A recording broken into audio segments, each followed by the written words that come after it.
This is the single best model and chart I have ever seen for predicting Bitcoin's future price. Literally, of all the ones I've ever seen, this is the best one. And I want to share it with you today because it has me really excited for the potential future upside of Bitcoin's price and the different frames of reference to be thinking about when trying to understand and articulate where Bitcoin's price could be going in the future. Now, what we're looking at here is a three-dimensional model.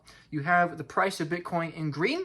On one axis, you have years. On the other axis, you have gold ounces and denominated in Bitcoin. And on the third axis, you have US dollars along with Bitcoin as well. But before we get to that, first, we have to talk about the other basic building blocks to get to that point. So I'm going to talk about two things leading up to this chart in this video, and hopefully it's going to be understandable for you. The first thing we'll be talking about is the power law model for Bitcoin. Now, I know a lot of people watching this love the power model and they don't want to mess with it. And a lot of other people watching this don't like the power model when it comes to trying to view Bitcoin's future price. And probably some of you watching this don't have any freaking clue what I'm talking about. So let's offend all three of you at once. And I'm going to be saying the things I do like and that I don't like about this because it is a component of this three-dimensional chart. It is not the entirety of the three-dimensional chart. So I'm going to talk about that first. Second, we're going to be looking at a two-dimensional view of a different model, a much more conceptual model, a Stock-to-FOMO model. And then we'll be looking at the third thing, which is this three-dimensional worldview, blending the two into one single cohesive thing to look at. That makes you really, really excited. So let's talk about the power model. Now, why do power laws have an interest for me personally when it comes to Bitcoin? It's because I like Bitcoin, because I like truth. I like the world as it is. I believe in God. I believe in the laws of physics. I believe in, the mathematics that makes the universe run, right? I think it is beautiful. I think math is wonderful, and it's endlessly fascinating to me. And one of the things I think that's fascinating when trying to pursue knowledge and understanding of the universe around us is trying to see these patterns. And one pattern that continuously emerges is that of a power law dynamic. What you're looking at here, this chart has absolutely nothing to do with Bitcoin, but it helps explain the power law like I'm talking about it, right? On the y-axis, on the vertical axis here, you see the metabolic rate in terms of watts of various kinds of creatures. On the x-axis, the horizontal axis, you see the body mass in terms of kilograms of these kinds of organisms. And what you'll see is that no matter if it's mouse, small birds, guinea pigs, condors, mankind, horses, or all the way up to an elephant, all these organisms, they fall right along a very stable power law trend, meaning that for every extra unit of body mass, the metabolic rate does increase, but it increases at a predictable rate. Why? Because the volumetric difference between two organisms that have wildly different surface areas is entirely different, right? If you go from a cube that's 1 by 1 by 1, that's a unit of 1. If you go from a 10 to 10 to 10, that's 1,000, right? Even though you're increasing the length of the width by a factor of 10, you're increasing the volume by 1,000, right? It's the same kind of concept here. An elephant has way more mass than that of a mouse. It has way more kilograms of weight than a mouse. And so obviously it has a way higher metabolic rate, but it's not growing at an exponential, but it's not growing at a linear rate. It's growing at the rate of a power law. And the reason why this is interesting to Bitcoin is because this is how many aspects, not only of nature, but of technology, of network effects and mankind, happen to unfold as well. When you look at the frequency of words, you see the same kind of power law unfolding, right? You see that a smaller and smaller number of words have more and more and more frequency. The same thing is true with citations. The same thing is true with the diameters of craters in terms of kilometers. The same thing is true in the number of books sold. The same thing is true with the population of a city when comparing the area and the number of people in a city. The same thing is true when it comes to earthquakes. And the same thing is true when it comes to the internet. This picture you're looking at right here is of the internet. This is a visual representation of what the internet looks like and all the different kinds of connections and nodes and relationships between different aspects of the internet, right? Obviously, there's a zoomed in picture-in-picture over here, right? But the point is that to read the Wikipedia source here, that the internet, consisting of connected autonomous systems and routers, is an example of a complex system that exhibits a power law in the number of connections. The most connected vertices are called hubs, right? Same thing with fractals. If you're watching this, hopefully you've heard of fractals. It's part of the beauty of mathematics. It's absolutely wonderful, right? These also have different kinds of repetition via power laws and similar kinds of mathematics, right? If you want to read more about this, highly encourage you to read plenty of excellent articles online about it. But the bigger picture that I want to talk about here is that the Bitcoin price also basically follows a power law. Let's go to June 1st of 2010. If we plug Bitcoin price to a power law, what do we find? Oh, okay. There was an estimated price, according to a power law, of about 7 cents for Bitcoin. Okay, let's skip ahead a couple years to 2012. $11.96. That's about what Bitcoin was in mid of 2012. Let's skip ahead to the year 2015. What is the estimated price? $477. That's about what it was if you look back at Bitcoin's price history. Let's go to the year 2020. Obviously, how could a power law possibly predict the reality of the lockdown and the pandemic in 2020? Surely it's not going to be anywhere close to $10,000. Oh, actually, it is pretty close to $10,000. In fact, it's just over at about $13,000. What about in 2024? Surely the power law couldn't predict the ETFs, and yet it did. $80,000 was about what Bitcoin was in June 1st of 2024. It's actually very close. Even though Bitcoin has grown by 8 orders of magnitude, the power law has continued to be right when looking at the backtest data, right? To have this in a purely probabilistic sense, like just by coincidence be accurate, is exceedingly improbable. It's not likely. It seems very clear to me that Bitcoin, in the same way that the internet grew with these kinds of predictable relationships and dynamics, to me it seems basically the same thing. That yes, Bitcoin is going to continue to double and double and double and double, but every subsequent doubling is going to be more and more difficult to achieve. So Bitcoin is not an exponential, but Bitcoin's also not linear, and this power law is right in the middle. And to me, it's what makes the most sense. If power laws can predict what humans are going to do in the construction of cities, and it can even predict the kind of metabolic rates for all kinds of organisms, no matter their size or no matter the scale or mass, I think it makes sense that Bitcoin, in general, should follow the same kind of principle. So let's expand outwards now into the future with some of that good old-fashioned hopium. Let's go to the year 2030. What could we be looking at as a moderate to average price for Bitcoin? About $550,000 per coin. What about the year 2033? Oh, that's the year that Bitcoin's power law predicts Bitcoin, on average, is going to surpass $1 million per coin. That's not saying that Bitcoin can't hit $1 million before 2033. Obviously, we can't predict what political currency is going to do, and we're going to get to that again in just a moment. But the point is, probably Bitcoin is going to be roughly $1 million by the 2030s, assuming this continues from 8 to now 9 orders of magnitude. And again, people might say the power law might break, and you could be right. It totally could break, either to the upside or the downside. Again, we'll get to that more in just a moment. But if it's worked so far with 8 orders of magnitude, why wouldn't it work with 9 orders of magnitude? Why not 10? So let's talk about 10 orders of magnitude. Now talking about tens of millions of dollars per Bitcoin, no longer only millions of dollars of Bitcoin.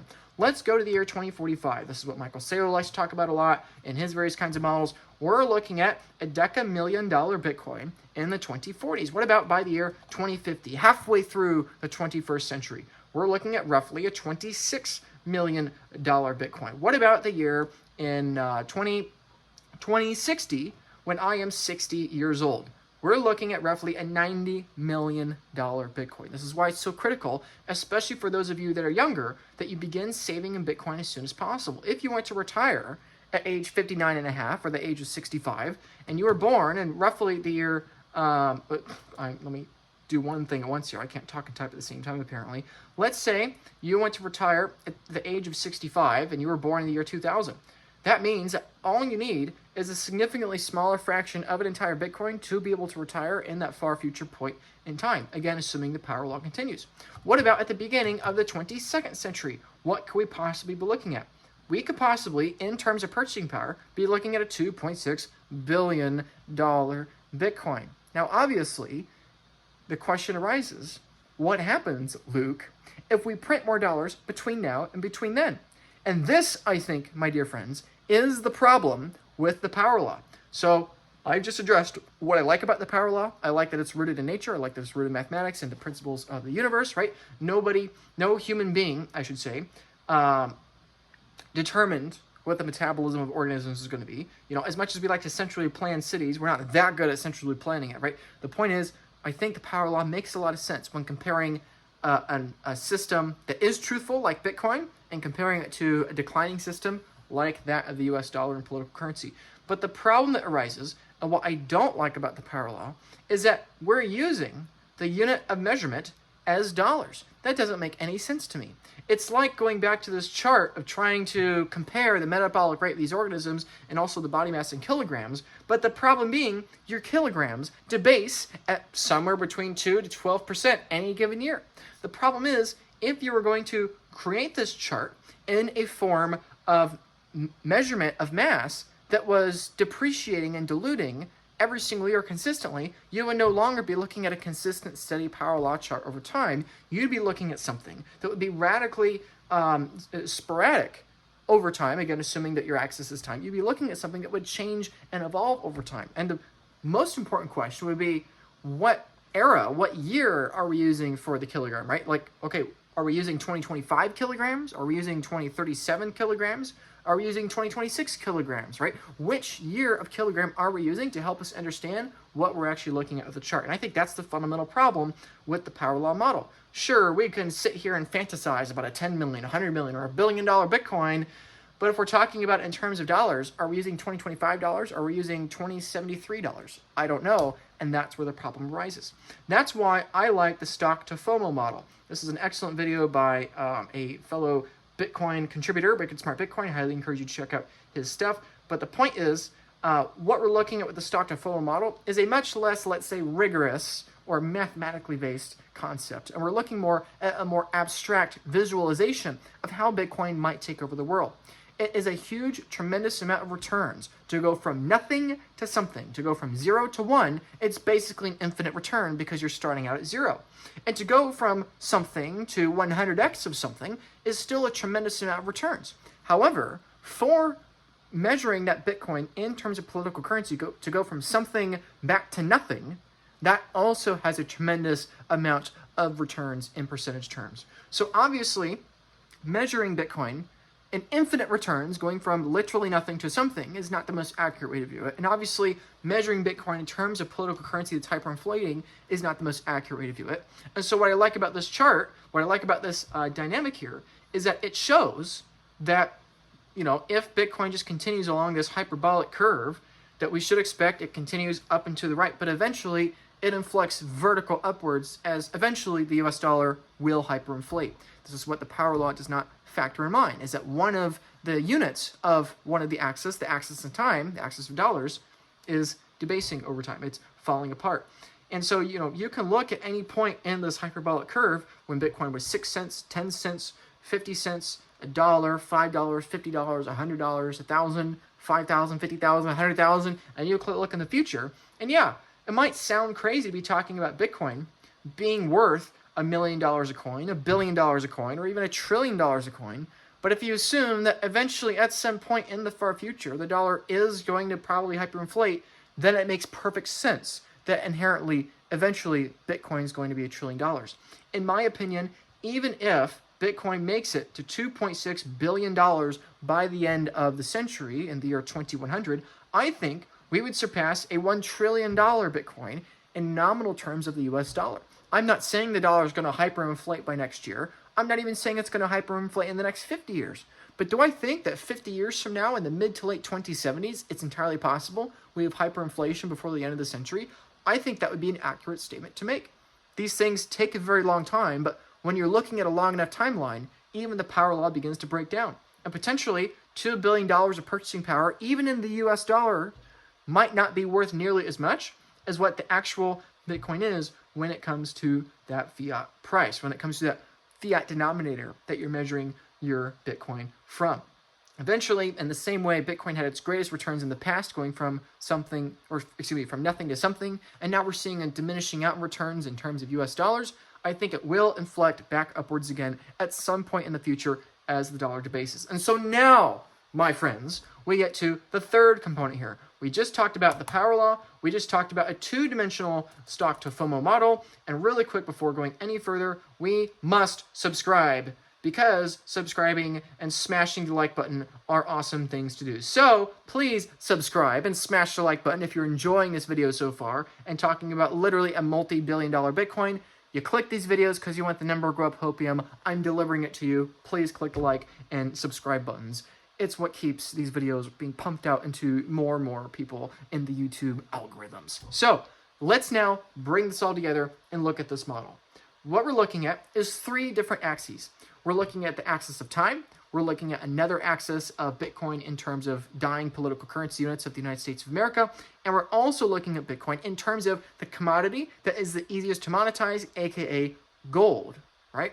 This, I think, is a really useful way of looking at it. Now, this is made by a different person than the 2 we've been looking at so far. Highly encourage you to follow him on Twitter. He's got some great charts. This one, I think, is a great one. What does he say about these kinds of charts? That eventually, Bitcoin and a long-term power law in gold has eventual hyperbolic explosion in worthless fiat paper. The idea being, is this sustainable growth real in purchasing power when it should be reflected in hard assets and will only appear so for a while with fiat denominated? Here, the chart is showing range estimates of the year between 2068 and 2127 for the collapse of the US dollar. Now, what you can see with him moving it around here is you see this like 3-dimensional chart. It's a little bit harder for people to wrap their heads around, especially if they've not seen a chart like this before, but I think it's really useful. What you see in green is the Bitcoin price history. What you see in orange is the theory of the dollar hyperinflating roughly in the year 2068. And what you see in the blue line is a theoretical upper bound for the dollar hyperinflating roughly in the year 2127. Obviously, those aren't specific predictions, but it's just a range because we have to start with some range, and that's the range that he has chosen to look at here. So, again, what you're looking at here on this axis here, you're looking at the gold ounces per Bitcoin. In the very early days, there was 1/10,000th of a gold ounce was what a Bitcoin was worth. Then it was a whole ounce, right? There was an inflection point, I think in 2013, where the fiat price of or a Bitcoin was worth more, the 1 ounce of gold. And now here we are, where Bitcoin is worth, whatever, 50 or 100 or so ounces of gold. It's worth, roughly that. But eventually, over time, Bitcoin is going to grow into being worth 1,000 ounces of gold, 10,000 ounces, 100,000 ounces worth of gold, and it continues upwards forever. Now, obviously, with the years, that also continues upwards forever because time relentlessly moves forward faster than we all would like, and that goes all the way out in this model to the year 2130. But this other one, which is a little harder to see here in the chart, is the US dollar value, right? So starting at 1 cent, going up 2 orders of magnitude to $1, then $10, $100, 1,000, 10,000, 100,000, a million, 10 million, 100 million, a billion, 10 billion, 100 billion, a trillion, 10 trillion, 100 trillion, and a quadrillion dollars per Bitcoin. So the Stock-to-FOMO chart we were looking at before only goes up to $100 trillion per Bitcoin.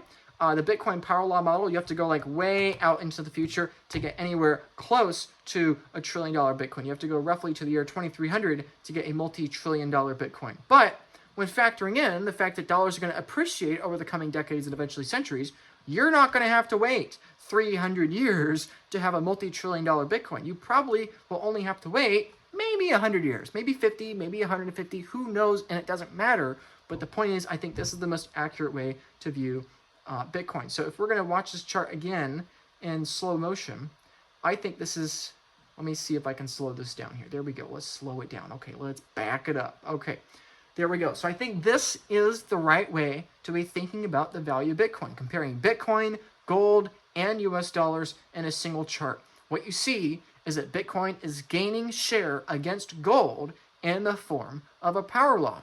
And then, because you can't predict the rate of exponential debasement of the US dollar, you have different scenarios for how quickly the US dollar declines. If it declines really quickly, then we can see it inflect upwards instead of a power law curve, a hyperbolic curve as early as the mid to late 2060s.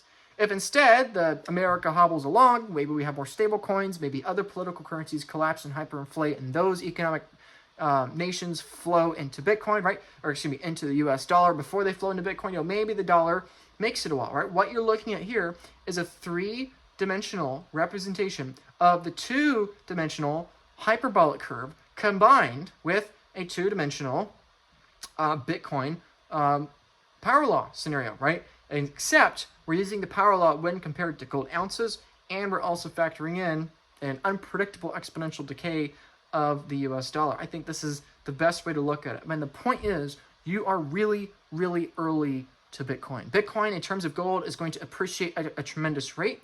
If we assume Bitcoin continues to appreciate as a power law against gold, then it's going to literally, instead of hundreds of thousands, eventually millions, eventually billions, and eventually trillions of dollars per Bitcoin in terms of purchasing power if you live long enough, which obviously you probably won't live that long, but even in terms of political currency, it's still going to be a tremendous, tremendous amount of upside. But the most important kind of upside you can get right now is increasing your Bitcoin stack. Sure, we can talk about and fantasize Bitcoin having multi, 1,000% gains in returns and omega candles to the moon.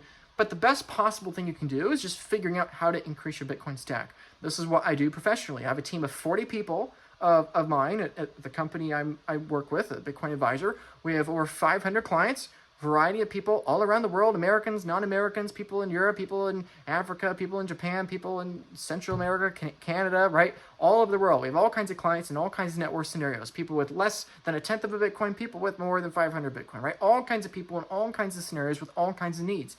If you're somebody that's trying to protect your Bitcoin, you want to protect it against the risk of a divorce. You want to protect your Bitcoin against the risk of somebody stealing your Bitcoin. You want to protect against a $5 March attack. You want to have sleep at night. You want to sleep peacefully. You want to be able to have your Bitcoin make it to your kids or your grandkids with proper estate planning and inheritance protocols. Maybe you want to have a multi-jurisdictional, multi-sig vault where your Bitcoin literally is sitting in multiple countries at the same time without you ever needing to get on a plane and hop to one country or another, right? If you want any of these kinds of things or more, feel free to book a call, reach out, let's have a conversation, because there are lots of ways we can help you get more Bitcoin, and you won't know what those are unless we have a conversation about your personal specific circumstance to help you figure out how to get more Bitcoin. Maybe you're somebody watching this and you don't want to pay because you have a zero-sum mindset and you don't want to pay, a little bit of money to get 1,000 times more money back, but at the end of the day, that's okay. I don't need your business. It's totally fine. I'm more than happy making these free videos on YouTube. If that's you, please like and subscribe for the future videos. Would greatly appreciate it. If you're somebody that doesn't have a zero-sum mindset and you believe that we all can win in a win-win scenario, feel free to book a call. It's good for me. You support the channel. And most importantly, it's what's helpful for you. I could sit here and pitch some new hardware wallet product that's going to be outdated in 2 years, and I could try to get you to click on my affiliate referral links down below so that I can get my little $10 commission. I don't need that kind of money. I don't need to do that. I know a lot of other people on YouTube like to do that, and that's totally fine. There's nothing against them. But to me, I prefer this kind of tech agnostic service of helping people increase their stack. Lots of products are great, but I don't want to be sitting here, only talking about new great products. For a lot of people, the greatest need you have is increasing your Bitcoin stack. So feel free to book a call if you want to have a conversation with increasing your stack. Please subscribe if you want more free content. But ultimately, the direction that we're going for Bitcoin is up. Maybe it is up in terms of gold. Maybe it is up in terms of dollars. I think it's in terms of both. Bitcoin is probably going to grow against gold and real world purchasing power as a form of a power law, because that seems to be what the natural world likes to do, and that seems to be what the internet network decided to do, even though nobody essentially decreed that to be the case. I think that's what Bitcoin's going to do. It's going to grow more or less than a power law against different kinds of various forms of purchasing power. And you could measure it in housing, you could measure it in food, but I think measuring it in gold is the most accurate way to do that. And, even though gold is not a perfect measuring stick, even though the dollar is not a perfect measuring stick, they are the best of their class. There is no second best political currency to the United States political currency, aka the dollar. There is no second best commodity to measure all the other commodities against. It is gold. Roughly, the cost of a meal in terms of gold today costs about the same as it did for the Romans, thousands of years ago, 2,000, 3,000 years ago in the height of the Roman Empire. We produce way more food today than we did in the past, and we produce way more gold today than we did in the past. And so even though gold is not a perfect axis here, it's not a perfect measuring stick, even though the dollar is not a perfect axis or a perfect measuring stick, they're the best we have until that is Bitcoin. And thank God we have Bitcoin, because it is now the superior form of a measuring stick. And so I think this is the accurate way to view Bitcoin. So when people ask me, Luke, what is the Bitcoin price going to be, you think, in the far future? What do you really think? I really think Bitcoin is going to quadrillions of dollars per coin. That's what you're looking at on this chart here. You are staring at a quadrillion-dollar Bitcoin. And that sounds absurd, and that sounds crazy. Why? Because global assets today, at the time of recording, are roughly a quadrillion dollars. You are hearing me correctly. I understand what I'm saying sounds insane. I'm telling you, I think in the far future, one Bitcoin one Bitcoin will literally be worth more than all of the money in the world today. I'm telling you that because I believe it to be the case. I do not think political currency is sustainable. Why? Because it's an exponential. It doesn't follow the laws of mathematics. It doesn't follow the reality of the world. The world does not rely on exponentials. Exponentials are not sustainable. Power laws are sustainable. And so the exponential currency decay of the US dollar is proof in of itself that measuring Bitcoin in terms of dollars with the power law cannot sustain forever. Not because the power law is not accurate, but because the political currency you're trying to articulate it within is not accurate. It's just like having a kilogram that's declining at an exponential rate of a 2% dilution rate. And so that's why I think the Stock-to-FOMO model makes way more sense. And I think an even better way to view it than a two-dimensional model is this three-dimensional model. I think Bitcoin is going to literally billions, trillions, and even quadrillions of dollars in nominal terms. And I think in real terms, in spending power, purchasing power terms, I think Bitcoin is going from dozens to hundreds to thousands to tens of thousands of ounces of gold. And so I think that you are not too late to Bitcoin, and I think that you should definitely subscribe for future videos where I continue talking about the bullish case for Bitcoin, why you're not too late to Bitcoin, why you should be increasing your Bitcoin security, and ultimately, hopefully sharing more and more insights to help you increase your Bitcoin stack. If you want to filter through all the free videos I made online here to figure out how to increase your Bitcoin stack, great, go for it. I wish you all the best. If you want to book a call with me, go for it. But one way or the other, please subscribe because in future videos, hopefully, there will be more and more excellent charts like this. And I'm really excited to see what unfolds in the coming years and decades along with you, my friends. Thank you for your time, and I'll see you in the next video. Goodbye.